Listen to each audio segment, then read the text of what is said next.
امریکای ساینسدانان وایي چې د دې دنیا د آبادۍ بونه سالو زمونږ د پاکستانیانو خو دستور دا دی چې دوی د امریکای په خبره ډېر زر ایمان راوړي، که د بل چا په خبره ایمان وي او که نه خو د امریکای په خبره د دوی ایمان ډېر مضبوطي او یو ته یې ښایي چې وګوره که نه امریکای ویلي دي چې د دې دنیا د پیدا کېدو اربونه کاله ووایي. اسلام کله ویلي دي چې د دنیا د پیدا کېدو اربونه کاله نه دي شوي چې ګینې امریکای وویلې نو زمونږ او د هغې د وینا منځ کې تصادم راغی. دنیا د پیدایش صحیح تاریخ الله نه سوا ډو بل چاته معلوم نه. امریکا خو امریکا ده چې د هغې نکت هم دا پته نه ده چې دنیا کله پیدا شوې. ټول کتابونه دي آسماني، تورات او انجیل او زبور او قرآن، تقریبا 100 صحیفې دي آسماني،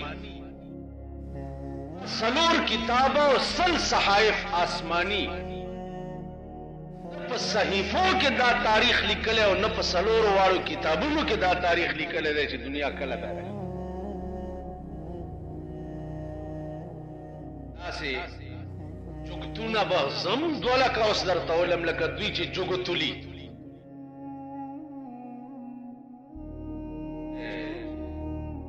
باران به کېږي او ګلی به ورېږي او اسمان به راغورځېږي. نن نه یم ویلي، بېګا یې ویلي باران به کېږي، نن دې شین اسمان ته وګوره. خو فرضي جوګتونه دي، دنیا یې ولي. هغه مسلمان قوم ته چرې دې خلکو په خبره دومره ایمان نه دي راوړل پکار چې قرآن نه یې زیاته ده.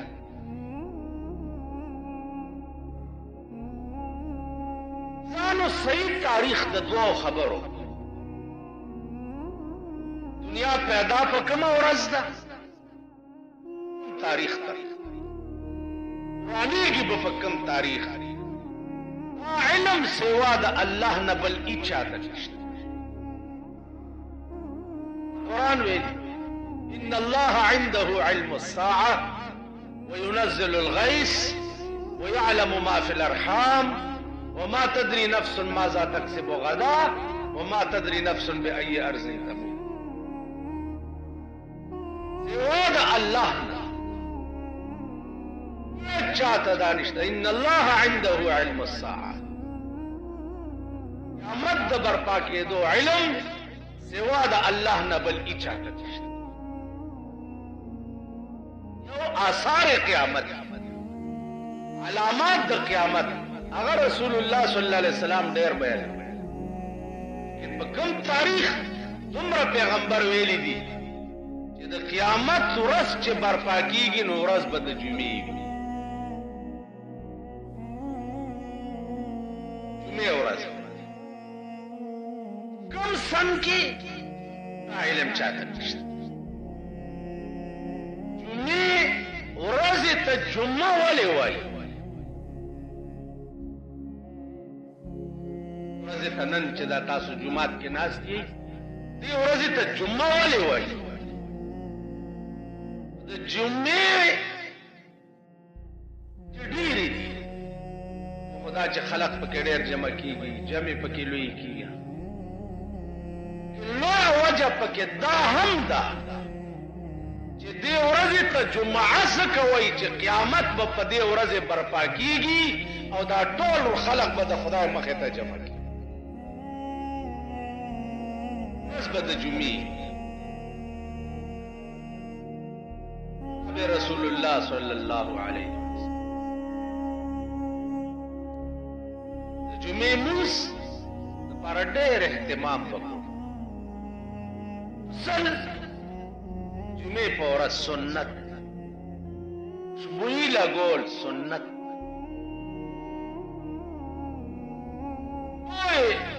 جمع ته تلل سنه طریقه او بهتره طریقه او زیات ثواب. خدا داسې بدقسمته ملک، قسمته ملک د دوو خښتو جومات ته هم د جمعې مونځ پکې کېږي، چېرته یو نیم صف ته هم د جمعې مونځ پکې کېږي. که دا ولې وایي بس یاره پرېږده یې، چل څه دی؟ چل دا دی چې ستا او زما روح نه ګډېږي، ستا او زما منځ کې انس نشته. په ډېرو خلقو تعالی زور کوم چې ډېر خلک خو په ما ښه لګي که نه، په مونږ ښه نه لګي. بني آدم چې به بني آدم کته ړه به یې خوشحالېده. اوس چې بني آدم ګوري لکه یو سپی چې بل سپی ګوري. څه وایي په ایمان؟ یو سپی د کابل نه په یو ورځ کې پېښور ته رارسېدی. که دا ولې په یو ورځ کې څنګه راورسېدی؟ وایي د عزیزانو د برکته. کوم کلي له به دمې له ستون شم سپي به راپسې شي، نو په منډه به کړم. بل کلي له به وروړدم هلته به سپي راپسې شو، هغې به په منډه کړم. نو په یو ساه مې را منډه والېده، ځکه په یو ورځ کې راورسېد. ځان نه خو انسانیت ووتو، بلکل سړیتوب ته ووتو، اخلاق ته ووتو، انس ته ووتو. دې جوماتونو کې ګورئ تقریر چې کوم جومات کې کېږي، دې له ګوره دا خوار خلک ملنګان د خدای واقعي دیندار دا غوړ غوړ چې دي داسې جومات لټوي چې چېرته تقریر نه کېږي. ساربه تاسو ګورئ دوی هغه جومات له ځي چې زر پکې مونځ کېږي. ته زر ولې ځان وزګارې؟ څه چل دی؟ ملک غم دی در سره، د قوم غم دی در سره، خدای غم دی در سره، د رسول غم دی در سره. سنډه دا ځان ولې زر وزګارې؟ سوا د ښځې نه خو تاسو سره بل غم شته نه. بر سره میخې له زر ځان وزګارې چې ورشي چې څه خدمت شته چې په شا دې کړم. اوس بیا حکومت ورته جشن خیبر بیا تیاری کېږي. تاسو به وګورئ دا سنډاګان چې دا بورې بیا روانې کړي او جشن خیبر ته. د څه شي غم؟ زر خو دې هغه سړی مونځ وکړي او زر دې ځان وزګار کړي که نه جي، چې څه غم خو ورسره. مان بابا ته چا وویل راځه دلته ملا راغلی دی، جلسه ده. ورته څه چل دی؟ تقریر دی، راځه چې تقریر واورو. هغه ورته رحمان دومره اوزګار نه دی د کار د عشقه، رحمان دومره اوزګار نه دی د کار د عشقه، چې غوږونې سې ناصح غوندې اوزګار ته. زه د عشق په کار کې داسې مصروف یم چې دا وعظ چې کوي دا ناصح دا اوزګار دی، د ده اوزګار تقریر اورېدو ته زه اوزګار دی. دا سره خو د عشق غم، دا سره خو دا غمي لکه ابراهیم ابن ادهم رحمت الله علیه وګرځېده راویښ شي. څنګه چې بار ووتو نو د خپلې وینځې کوټې ته ورغله. هغې کې څه بنګ بنګ کېده، دروازې سره چې داسې غوږ ونیو نو وینځه په سجده پرته ده. خدای ته وایي چې ای پروردګاره ته په ما مین یې، الله ستا ما سره ډېره مینه ده. د دروازه وټکوله چې دروازه لرې کړه وې بې وقوفې. داسې مه وایه چې خدایه ته په ما مین یې، داسې وایه چې خدایه زه په تا مین یم. ویې ورته ویل زه بې وقوفه نه یم، ته بې وقوفه. دې څه دی چې په دا وخت زما او زما د محبوب په منځ کې ته راپرېوتې؟ خو د ورځې ستا نوکره یم. وقوفه الله په ما مین نه وی، زما ټوله ورځ ستا په خدمت کې زړه وچوي ماسخوتن چې ستا د خدمت ته اوزګاره شم نو په یخو اوبو اودس وکړم د 2 رکعاتو نفلو نیت وتړم نو 15 سپارې قرآن په یو رکعت کې وم او 15 په بل رکعت اوس مې سلام وګرځولو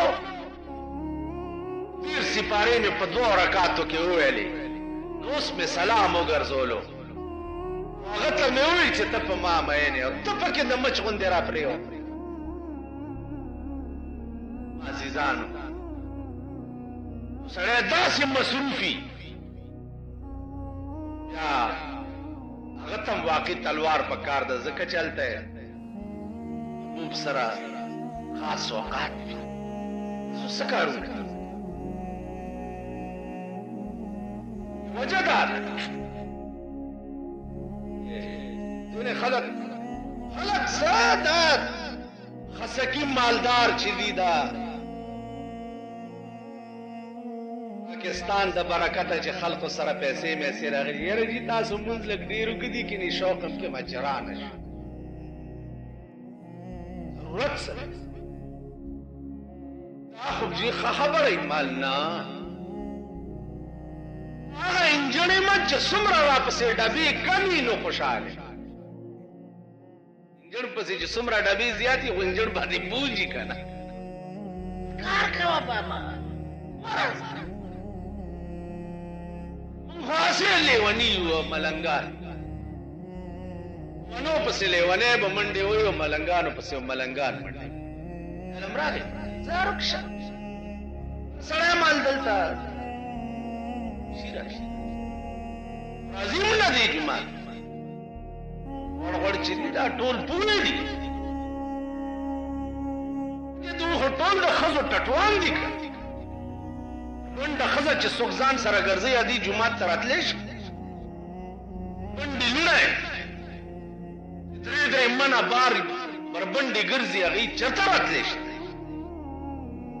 دلته خو به هغه سړی راځي چې حیا پکې وي شرم پکې وي غیرت پکې وي ایمان پکې عزیزانو سوچ کوئ فکر کوئ زمونږ د ملک ډېرې بدقسمتۍ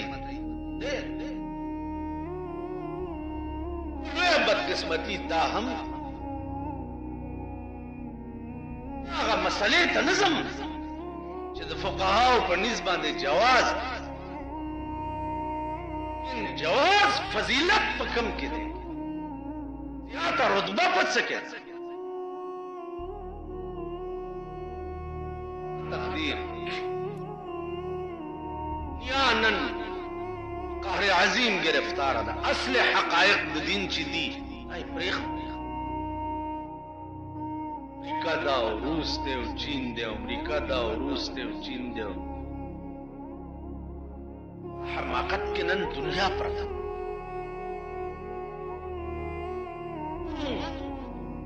بس خو صرف خدای د دین سره پاکستان کې لوی غم فکر دی ماته نو هغه صرف دا دی چې دا د دې ملک قانون چې دی قرآن پکار قانون سره ټوکې نه دي پکار ول نه دی پکار د ملک قانون قرآن پکار ځان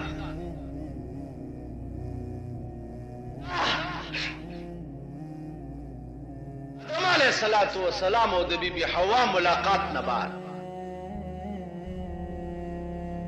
تاریخ زمکه په سر یو مورخ وخایي د زمکه په سر یو مورخ وخایي آدم علیہ السلام تاریخ پیدائش چې د آدم علیه السلام د تیرېدو څومره زمانه وشوه د ځمکې په سر یو مورخ کې دا وه علم سوا ده دا ټول چې تاسو ګورئ دا موجوده هر سړی راپاسي کتاب لیکي پاکستان کې شعر ناپرسان خو دی که نه؟ یو ناپرسانی پکې دا هم ده چې د کتاب د لیکلو دپاره اهلیت پکار، تصنیف دپاره اهلیت پکار، او د کتابونو نه صاحب غلا وکړي او بیا پې نامه خپله ورکړي چې پلانیم تصنیف کړی. تاسو وګورئ دا څومره کتابونه او دا تصنیفات چې شوي دي دا ټول زبانی جمع خرچونه دي. نن نه 300 کاله مخکې رحمان بابا تېر دی، 300 کاله مقدمې لیکلي. پښتنو دا هم ثابته کړه، لرې به نه ځي، دا یې ثابته کړه. رحمان بابا په کومه ورځ پیدا و، کوم تاریخ مړ دی، عمر یې څومره و، پیشه یې څه وه، وخت یې چېرته تېر کړی و، مرید د چا و، تعلقات یې چا سره و، دا ګز او دا که دوی ثابته کړي. زبانی جمع خرچ یو پې مقدمه لیکلې وه چې ملیانو د دوی عزت ته نه شو کتی، نو د کفر فتوا یې پې ولګوله. هغه ته ووایې د خدای بنده بل څه درته په لاس نه درتله، نو د خپل ځانه دې دا جوګوتې وشي. دا خبره چې ده کړې وه چې عمر مې تېر شو بېهوده په زمانه، په خدای سواد صاحب رحمت الله علیه نن نه 100 کاله مخکې تېر شوی. هغه به وایي چې کاش چې په پښتو ژبه مونځ کېدی نو ما به د رحمان بابا په کتاب مونځ کړو.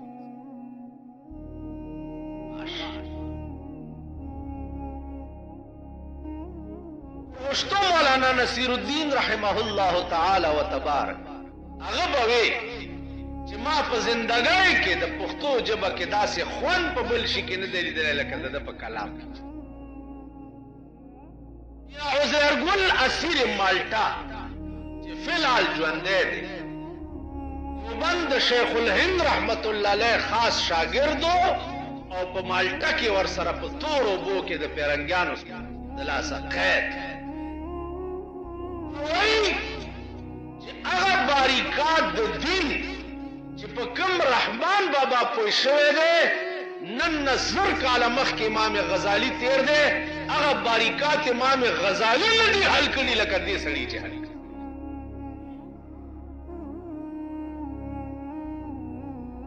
ګورئ که نه مونږه پښتانه، مونږه پښتنو ته یې وګوره کتاب یې ډمانو له په میراث کې ورکړي. مان چې دغه کې صوفیانه کلام واورئ ورسره بیمباجې شو ټپ وړاندې شو. و ظالمان پړو باجو ته خو اسلام مزامیر و شیطان ویلي، خو د شیطان آلات دي. و ظالمانو د خدای او د رسول نامې دې سره څنګه ورته صوفیانه کلام څنګه، یعنی دا صوفیان ډمان ټول.